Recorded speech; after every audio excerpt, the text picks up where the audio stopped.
Assalamualaikum warahmatullahi wabarakatuh. Perkenalkan, kami dari kelompok 1 yang beranggotakan Aaron Cecilia Helambang dengan NIM 2205085 dan Febriana Damayanti dengan NIM 2205098 dan Nimas Putri Permatasari dengan NIM 2205110. Dan yang terakhir ada Tiara Yoga Pramesti dengan NIM 2205121. Di sini kami akan membahas tentang perencanaan SDM berdasarkan metode WISN. Pengertian WISN sendiri adalah suatu metode perhitungan kebutuhan sumber daya manusia kesehatan berdasarkan pada beban pekerjaan nyata yang dilaksanakan oleh langkah perhitungan kebutuhan sumber daya manusia berdasarkan WISN. 1. Menetapkan waktu kerja tersedia. 2. Menetapkan unit kerja dan kategori SDM. 3. Menyusun standar beban kerja. 4. Menyusun standar kelonggaran. Dan yang terakhir yaitu perhitungan kebutuhan tenaga per unit kerja. Yang selanjutnya menetapkan waktu kerja tersedia.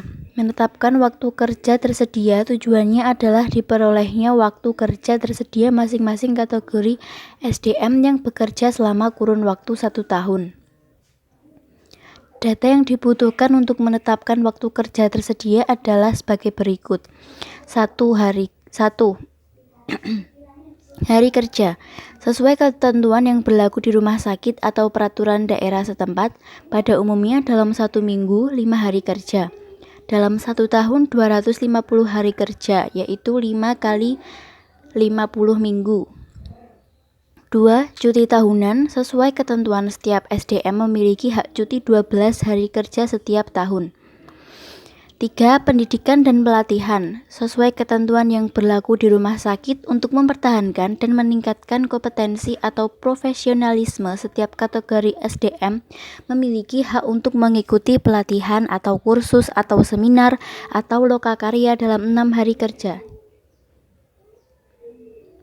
4. Hari libur nasional. Berdasarkan keputusan bersama Menteri terkait tentang hari libur nasional dan cuti bersama tahun 2000 sampai 2003 ditetapkan 15 hari kerja dan 4 hari kerja untuk cuti bersama. 5. Ketidakhadiran kerja. Sesuai data rata-rata ketidakhadiran kerja selama kurun waktu 1 tahun karena alasan sakit, tidak masuk dengan atau tanpa pemberitahuan atau izin. Waktu kerja tersedia sama dengan A min dalam kurung B plus C plus D plus E kurung buka dikali F. Keterangan A. Hari kerja, B. Cuti tahunan, C. Pendidikan. Menetapkan unit kerja dan kategori sumber daya manusia. Menetapkan unit kerja dan kategori sumber daya manusia tujuannya adalah diperolehnya unit kerja dan kategori sumber daya manusia yang bertanggung jawab dalam menyelenggarakan kegiatan baik di dalam maupun di luar tempat kerja. Sebagai contoh di rumah sakit, data dan informasi yang dibutuhkan untuk penetapan unit kerja dan kategori SDM adalah sebagai berikut. 1. Bagian struktur organisasi rumah sakit dan uraian tugas pokok dan fungsi masing-masing unit dan subunit kerja.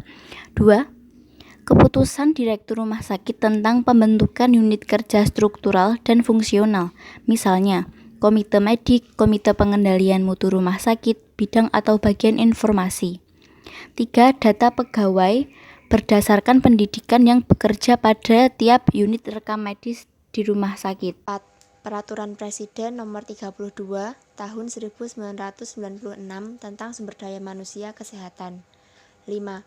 Peraturan perundang-undangan berkaitan dengan jabatan fungsional sumber daya manusia kesehatan. 6.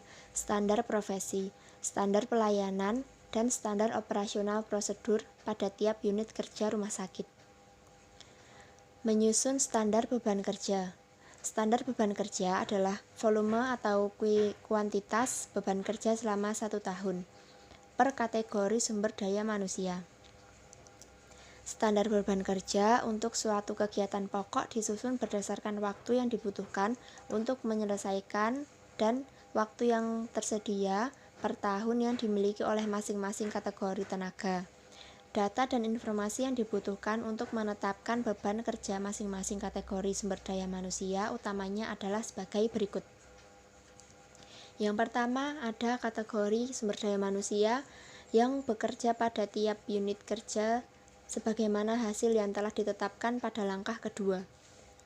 Yang kedua, ada standar profesi, standar pelayanan yang berlaku. 3. Rata-rata waktu yang dibutuhkan oleh tiap kategori sumber daya manusia untuk melaksanakan berbagai pekerjaan. 4. Data dan informasi kegiatan pelayanan pada tiap unit kerja. Kemudian berikut ini ada rumus mengenai standar beban kerja, yaitu standar beban kerja sama dengan waktu kerja yang tersedia dibagi dengan rata-rata waktu kegiatan pokok. Kemudian selanjutnya penyusunan standar kelonggaran, yang tujuannya adalah untuk diperolehnya faktor kelonggaran tiap kategori sumber daya manusia, meliputi jenis kegiatan dan kebutuhan waktu untuk menyelesaikan suatu kegiatan yang tidak terkait langsung atau dipengaruhi tinggi rendahnya kualitas atau jumlah kegiatan pokok. Penyusunan faktor kelonggaran dapat dilaksanakan melalui pengamatan dan wawancara pada tiap kategori tentang yang pertama, kegiatan-kegiatan yang tidak terkait langsung dengan pelayanan pada customer, misalnya rapat, penyusunan laporan kegiatan, penyusunan kebutuhan bahan habis pakai. Yang kedua, frekuensi kegiatan dalam suatu hari, minggu, bulan. Yang ketiga, waktu yang dibutuhkan untuk menyelesaikan kegiatan. Rumus. Standar kelonggaran sama dengan rata-rata waktu per faktor kelonggaran dibagi waktu kerja tersedia. Perhitungan kebutuhan SDM per unit kerja. Perhitungan kebutuhan SDM per unit kerja tujuannya adalah diperoleh jumlah dan jenis atau kategori SDM per unit kerja. Sesuai beban kerja selama 1 tahun dibutuhkan untuk perhitungan kebutuhan SDM per unit kerja meliputi 1. Data yang diperoleh dari langkah-langkah sebelumnya yaitu A. Waktu kerja tersedia. B. Standar beban kerja. C. Standar kelonggaran masing-masing kategori SDM. 2. Kuantitas kegiatan pokok tiap unit kerja selama kurun waktu 1 tahun. Standar kelonggaran sama dengan rata-rata waktu per faktor kelonggaran dibagi waktu kerja tersedia. Contoh kasus. Menetapkan waktu kerja tersedia. Menetapkan waktu kerja tersedia diperoleh dari kerja efektif selama kurun waktu 1 tahun untuk masing-masing kategori SDM yang bekerja di unit penyimpanan rekam medis RSUP H. Adam Malik Medan. Data yang didapat sebagai berikut. Kode A. Faktor hari kerja. Kategori perekam medis 284. Keterangan hari per tahun. Kode B. Faktor cuti tahunan. Kategori perekam medis 7. Keterangan hari per tahun. Kode C. Faktor pendidikan dan pelatihan. Kategori perekam medis 3. Keterangan hari per tahun. Kode D. Hari libur nasional. Kategori perekam medis 12. Keterangan hari per tahun. Kode E. Ketidakhadiran kerja. Kategori perekam medis 5. Keterangan hari per tahun.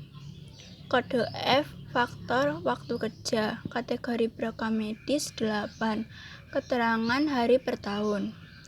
Waktu kerja tersedia. Kategori perekam medis 2056. Keterangan jam per tahun. A min dalam kurung B plus C plus D plus E dikali F. Kategori perekam medis 1.220. Keterangan menit per tahun. Hasil kerja tersedia kategori perekam medis 275. Keterangan hari per tahun. Sumber: Unit Rekam Medis RSUPH Adam Malik Medan. Uraian perhitungan sebagai berikut. A. Untuk hari kerja tersedia seluruh kategori SDM sama dengan (awal) 284 dikurangi (7 plus 3 plus 12 plus 5 kurung tutup) sama dengan 275 hari kerja per tahun. B. Waktu kerja tersedia seluruh kategori SDM sama dengan 275 hari per tahun dikali 8 jam per hari sama dengan 2056 jam kerja per tahun. Menyusun standar beban kerja. Standar beban kerja yang ada di RSUPH Adam Malik Medan diperoleh berdasarkan hasil perencanaan yang dilakukan oleh pihak rumah sakit. Karena sistem yang digunakan sudah komputerisasi, maka disesuaikan dengan kegiatan yang dilakukan pada saat ini. Standar beban kerja yang ada di RSUPH Adam Malik Medan adalah sebagai berikut. Diketahui A. Waktu kerja tersedia sama dengan 1, 2, 4, 3, 20 menit per tahun. B. Rata-rata waktu sama dengan 5,5 menit sama dengan 2,5 menit. Ditanya standar beban kerja. Rawat jalan rumusnya waktu kerja tersedia per rata-rata waktu sama dengan 1, 2, 4, 3, 20 per 1,5 sama dengan 2,2603. Rawat inap rumusnya waktu kerja tersedia per rata-rata waktu sama dengan 1, 2, 4, 3, 20 per 2,5 sama dengan 4,9728. Menyusun standar kelonggaran. Standar kelonggaran yang ada di RSUPH Adam Malik Medan disesuaikan dengan kegiatan-kegiatan yang ada dan dilakukan oleh masing-masing unit kerja, khususnya untuk unit kerja rekam medis dan seluruh sub-unit rekam medis memiliki standar kelonggaran adalah sebagai berikut. Diketahui rata-rata sama dengan 24 jam per tahun atau kegiatan perhitungan. Waktu kerja tersedia sama dengan 2056. Ditanya standar kelonggaran. Jawabannya standar kelonggaran rumusnya rata-rata waktu per waktu kerja tersedia sama dengan 24 per 2056 sama dengan 0,011. Perhitungan kebutuhan tenaga per unit kerja. Dalam perhitungan kebutuhan SDM dibutuhkan sumber data yang diperoleh dari langkah-langkah sebelumnya dan kuantitas kegiatan pokok tiap unit kerja selama kurun waktu 1.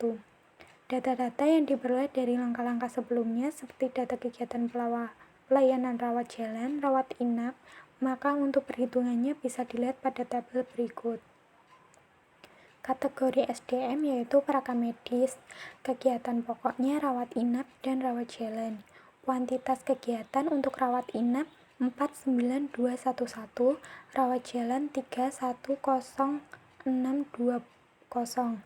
Standar beban kerja untuk rawat inap 22064, untuk rawat jalan 49728.